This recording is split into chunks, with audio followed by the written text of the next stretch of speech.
എല്ലാവരും ഒന്ന് ശ്രദ്ധിച്ചു കേട്ടോളൂ. സത്യമിപ്പോൾ പുറത്താണ്.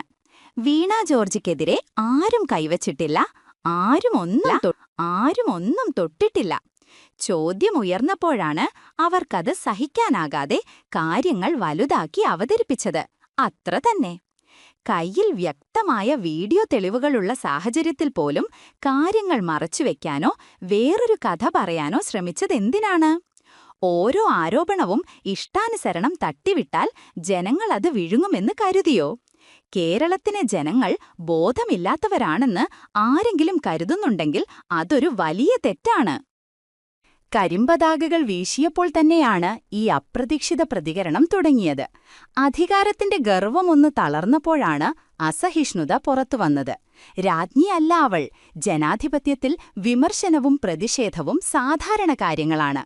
പക്ഷേ ഇവിടെ കാണുന്നത് വിമർശനം സഹിക്കാനാകാത്ത ഒരു മനോഭാവമാണ്. ഇപ്പോൾ കാര്യങ്ങൾ മറിച്ചവതരിപ്പിക്കാൻ ശ്രമിക്കുന്നതും അതിന്റെ ഭാഗം മാത്രമാണ്. കരിമ്പതാക കണ്ടാൽ തന്നെ ഭയം തോന്നുന്ന അവസ്ഥയിലേക്കാണോ കാര്യങ്ങളെത്തിയത്?